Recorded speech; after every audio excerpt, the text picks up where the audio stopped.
Você já parou para pensar em tudo que acontece nos bastidores quando seu celular se conecta no Wi-Fi? Não é só digitar uma senha. Existe um processo complexo envolvendo descoberta de rede, autenticação, associação e principalmente o controle do acesso ao meio, que é o famoso CSMA/CA.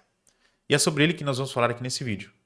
Meu nome é Lucas, eu faço aqui parte da comunidade TechPoint. Neste vídeo, nós vamos complementar algumas informações que nós falamos aqui nos primeiros episódios. Esse é o episódio 3 da nossa trilha. Convido você a se inscrever no canal, conhecer um pouco sobre as trilhas que estamos desenvolvendo e bora lá pro vídeo. Carrier Sense Multiple Access with Collision Avoidance.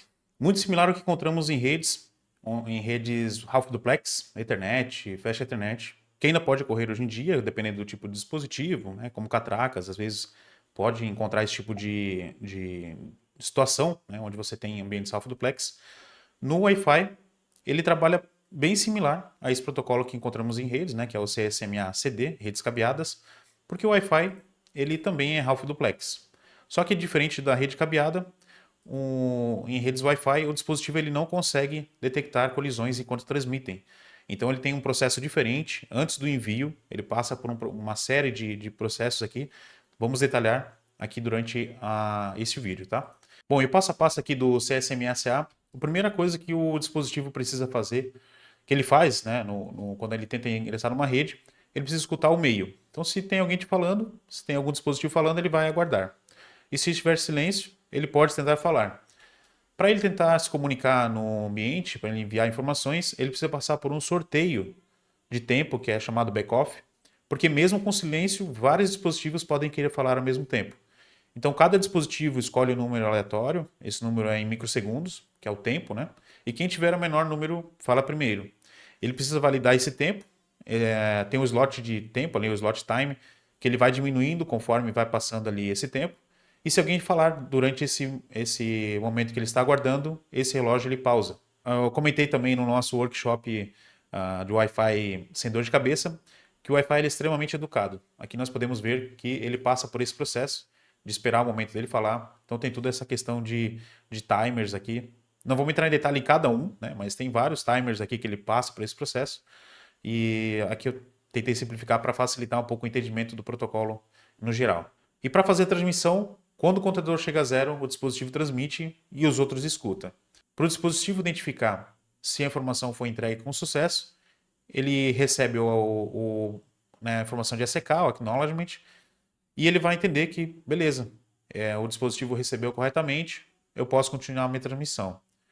Mas se ele não houver ACK, ele assume que teve erro ou colisão e ele tenta novamente depois. Quando ocorrem erros, né, o Wi-Fi aumenta o tempo de espera e ele tenta novamente e começa a retransmissão. Então aqui nós já podemos ver alguns tipos de problemas, né? A retransmissão é um parâmetro que pode ser observado em monitoramento para identificar se a rede Wi-Fi está passando por algum problema, se tem algum tipo de ajuste que pode ser feito, às vezes botar mais um access point, às vezes diminuir ali a questão do alcance, aumentar. Então tem tudo. Esse é um dos pontos aqui que a gente já começa a observar como um ponto de observação no nosso monitoramento para identificar como está o nosso ambiente Wi-Fi. E outra forma aqui de evitar que ocorram colisões, que ajuda o CSMA/CA nesse caso, é o RTS e o CTS, né? Como isso funciona? Né, imagina que a gente tem um dispositivo aqui, esse notebook que é vamos botar ele como se fosse o A, aqui a gente tem o B, e aqui a gente tem o dispositivo C, né? Então, quando ele passa por aquele processo de CSMA/CA, esse dispositivo aqui ele envia a informação dele, né? Ele escuta aqui o meio, passa por aquele processo de identificação de timer, ele pega aquele timer e está na vez dele falar, certo? Esse dispositivo pode tentar se comunicar na rede e essa informação dele fazendo a solicitação, do tempo dele que ele estava ali ativo, né, esse timer ali, esse dispositivo aqui pode não ter escutado. Então ele vai enviar a informação para cá, vai enviar a informação na rede para o access point ou para algum dispositivo aqui que está interno, né, mas passando pelo access point. Porém, esse aqui não vai ouvir, ele pode tentar falar ao mesmo tempo. Porque aqui pode ter uma parede, né? Pode ter algum tipo de material que faça o bloqueio aqui dessa informação, porque o dispositivo A está afastado, ele consegue enxergar a P, mas não consegue enxergar esse celular aqui nesse exemplo, né? E o que que isso acontece? Então, a gente tem aqui colisões ocorrendo por chamado nó oculto, né? Esse aqui cria o nó oculto, né? Esse é o tipo de problema que acontece. Como que corrige esse problema, né? O que é feito para corrigir esse problema? Então, esses pacotes de RTS e CTS, eles suprem esse problema porque aqui, quando o dispositivo ele vai enviar, ele envia essa informação de RTS aqui para todo mundo, né? A gente viu lá anteriormente que às vezes o dispositivo está muito afastado, ele não consegue ouvir essa informação, mas o Access Point ele vai mandar uma outra informação que é o Clear to Send, né, que está liberado para enviar. Então, nesse momento, o dispositivo que está mais afastado consegue identificar que, opa, tem alguém querendo falar aqui na rede, eu vou aguardar meu momento. Eu não ouvi ele querendo falar na rede antes, mas aqui o Access Point está me avisando que tem alguém querendo se comunicar, então eu vou aguardar mais um tempo. Né? Ele para o timer, como nós vimos lá anteriormente, e ele espera a vez dele falar. Esses pacotes eles não ocorrem a todo momento, dependendo do tamanho do pacote, dependendo da informação que está sendo enviada, pode ocorrer dessa transmissão de clear to send, né? De request to send e clear to send. Então aqui nós temos um exemplo de um pacote RTS. Né? Aqui a gente pode ver que é nos tipos subtype dele, request to send. Ele é um frame de controle. O subtype dele é 11. E aqui nós podemos ver o tempo de duração que ele vai precisar para fazer o envio dessa informação, né, que é de 232 microsegundos. Essa informação é uma informação chamada NAV, né, Network Allocator Vector, que os dispositivos vão ter que entender isso, que estão ouvindo ali na rede, eles vão entender isso, vão aguardar esse tempo para poder se comunicar novamente. Então esse dispositivo ele vai ter acesso e controle ao meio durante esse tempo. Né? Falando da diferença do CSMA entre o FDM e o FDMA, até o Wi-Fi 5, nós tínhamos lá então 64 subqueries, né? Aqui usando o exemplo de um canal de 20 MHz, tá? Então, cada subquery ali, né? Cada tons, né? Que é chamado de tom aqui também, tinha um tamanho aqui, uma distância de 312 kHz. Nem todas essas CD4 aqui são usadas para dados, né? Uma parte é usada para dados, outros é para controle. Enfim, tem uma série de tipos ali de separação de subqueries. Mas aqui até no Wi-Fi 4, Wi-Fi 5, quando o cliente se comunicava, um dispositivo aqui, né, ele teria que participar aqui de um slot de tempo para se comunicar. Ele esperava ali, após aguardar esse dispositivo falar, ele entrava aqui nessa fila, né, e assim por diante, sequencialmente. No Wi-Fi 6 e Wi-Fi 7, isso foi melhorado com a questão da separação dessas subcarriers, foi divididos em vários pedaços ali, em agrupamentos de subcarriers, e esses agrupamentos são chamados de RUs, né? Resource Units. E cada uma desses agrupamentos aqui, ele pode ter tamanho variados. Né? Então, um tamanho total de subcarriers aqui que a gente tem num canal de 20 MHz é de 256 subcarriers. Mas a gente pode ter várias RUs de tamanhos menores, né? 26 é o menor que a gente consegue, que dá ali um tamanho de 2 MHz no total. E o espaçamento também foi diminuído. Então, se nós olharmos aqui de uma maneira. Deixa eu pegar aqui. Se nós olharmos aqui de uma maneira, então, mais gráfica, como teve essa diferença, né? Então, aqui a gente pode ver ah, os 302 kHz, como era feita a segregação. E aqui, a partir do Wi-Fi 6, Wi-Fi 7, isso foi diminuído aqui a distância, então a gente tem tamanhos menores. E com isso a gente pode fazer com que o tráfego seja enviado aqui nesses tamanhos menores e pacotes menores de dados. Outras informações aqui que podem ser encaminhadas, isso aumenta a eficiência. Até o Wi-Fi 4, o Wi-Fi 5 era comum falar em throughput, né? HT, High Throughput, no Wi-Fi 4. O Wi-Fi 5, a VHT, que é Very High Throughput. E no Wi-Fi 6, o nome já muda para HE, né? High Efficiency. Porque aqui nós podemos utilizar melhor o canal, né? O nosso meio de comunicação para transmitir mais informações de diferentes dispositivos. E aqui tem uma tabela bem interessante. Eu estou deixando todos os links aqui embaixo da fonte que foi utilizada em cada tipo de informação coletada, tá? Então, isso aqui foi feito bastante estudo e eu deixo sempre a fonte aqui para vocês poderem consultarem também para fazer as pesquisas de vocês, tá? Mas aqui nós podemos ver o tamanho aqui de cada RU para cada tipo de tamanho de canal, né? Então aqui nós temos um exemplo aqui canal de 20 MHz, canal de 40 MHz, 80, 160, que é um canal de 160 inteiro, sequencial, né? E 80 mais 80, que é de 160 também, só que são blocos de 80 MHz diferentes ali na banda, né? Na banda de 5 ou 6 GHz. Então, começando aqui embaixo, o menor tamanho que a gente pode ter de subqueries é de 26, ela suporta até 9 clientes, né? Dependendo ali do cliente também, é claro, da informação que está sendo enviada. 9 clientes utilizando 2 MHz, né? Um fluxo pequeno de dados ali, ela consegue atender simultaneamente. Em 40 MHz aqui, teoricamente, pode atender até 18, né, 37.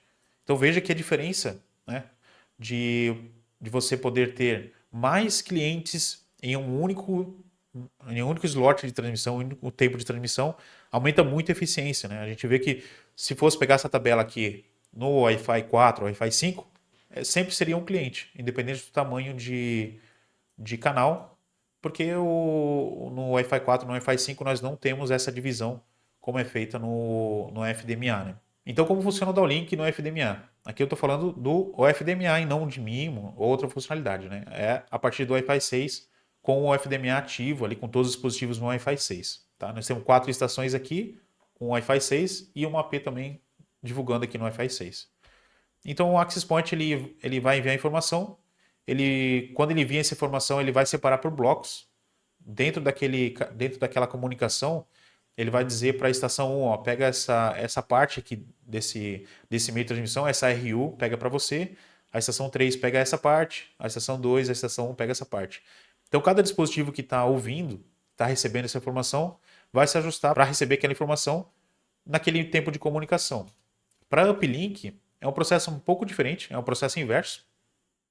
Então, o Access Point ele ainda participa da questão de decisão de tamanho, né, de escolha do RU. Então, o Access Point ele manda ali um frame de trigger para todo mundo escutar ali, entender quais são a parte né, de quem vai poder se comunicar naquele momento e quais são os blocos ali que cada um vai precisar escolher, né? Então, cada dispositivo entende isso e ele vai enviar naquela informação para que o uplink aconteça. Então veja que tanto o downlink e o uplink aqui, eles são feitos de forma simultânea, mas lembrando que para isso tudo funcionar, nós precisamos ter todos os dispositivos funcionando em Wi-Fi 6, tanto o Access Point quanto os dispositivos finais. Para tentar trazer um exemplo aqui bem prático, eu encontrei esse estudo aqui feito, tá? Com múltiplos clientes, usando aqui canais de 40 MHz na frequência de 6 GHz. Então, no primeiro cenário, nós temos um access point aqui 4x4, né? No primeiro, segundo, terceiro é mesmo tipo de access point. No primeiro cenário, 5 clientes negociando aqui entre 243 a 600 megabits por segundo. O segundo cenário aqui com 10 clientes negociando aqui os 150 a 200 megabits por segundo. E o terceiro cenário com 15 clientes de 80 a 120 megabits por segundo. Eu não estou falando de transferência de dados puros aqui sendo transmitido. Esse physical rate estimado é a questão da negociação, né, do que o dispositivo consegue negociar naquela rede, vai aparecer ali na placa Wi-Fi, o quanto que ele pode transmitir. Isso aqui nós vamos falar também, entrar mais a fundo nos próximos episódios, quando chegar a parte aqui de physical rate e velocidade negociada em redes Wi-Fi, tá? Essa tabela abaixo aqui mostra como os clientes podem ser negociados e o quanto que eles podem ser alocadas de RU para cada um. Então, 5 clientes, eles podem ter alocação ali de 106 a 242 tons, né, tons RU, né, com essa physical rate estimada que eu comentei anteriormente. E aqui a latência e eficiência. Né? Nós vemos que a latência ela é baixa e a eficiência ela é alta. 10 clientes podem ser negociados a 52 ou 106 tons, chegando a essa velocidade. E 15 clientes, se for negociados ali, né? Claro, se for 15 clientes com baixo uso, né, com baixa informação, com baixo envio de dados, eles podem chegar ali a utilizar RUs de 26 tons, ou ser agrupados também em 52, né, ou 106, dependendo do tamanho do pacote. Chegando aí a physical rate estimado de 80 a 120, com latência muito baixa e eficiência muito alta. Então esse aqui é um exemplo, tá? Tem um estudo aqui bem interessante. Recomendo aí vocês, quem tiver interesse de ir a fundo, né, acessar esse link aqui para conhecer mais a fundo. Resumindo tudo que nós falamos até o momento, aqui comparando o FDM, o FDMA com o CSMA-CA, com toda essa informação que nós vimos até o momento, o FDM ele consegue atender um cliente por vez, ele usa o canal inteiro para essa transmissão e ele consegue atingir velocidades altas, né? Ele consegue negociar o physical rate com velocidades altas por cliente. Dependendo da sua infraestrutura, quando os clientes estão conectados naquele momento, a latência pode ser alta e a eficiência pode ser baixa. Com o FDMA, a gente consegue atender múltiplos clientes por conta da divisão desse canal em vários pedaços, em vários agrupamentos, né, de pedaços ali que são chamados RU, E com isso, os data rates, os physical rates negociados ali por cliente, ele é mais baixo comparado ao FDM. Mas a latência, a eficiência, isso a gente tem melhoras pela questão de você poder atender vários clientes simultaneamente. O FDMA, então, ele é desenvolvido para servir múltiplos clientes, dividindo o canal em RUs, e usando o FDMA com apenas um cliente, limitaria o throughput ali que seria negociado para aquele cliente. Então, o FDM garante desempenho máximo para clientes individuais quando não há disputa. Então, dependendo da quantidade de clientes, o Wi-Fi 6 pode escolher utilizar o FDM, se tiver um ou dois clientes ativos, ou o FDMA em caso de vários clientes. Isso vai ser negociado na hora pelo AP, pelas tecnologias que tem ali o Access Point. Então, isso é uma decisão daquele momento, né? E com isso, chegamos ao final desse vídeo. Espero que as informações compartilhadas aqui te ajudem de alguma forma. Se inscreva no canal para acompanhar os próximos vídeos, conhecer as outras trilhas. Deixe um comentário aqui se você sentiu falta de uma informação que poderia ser mostrada aqui. E nos vemos nos próximos vídeos. Até mais!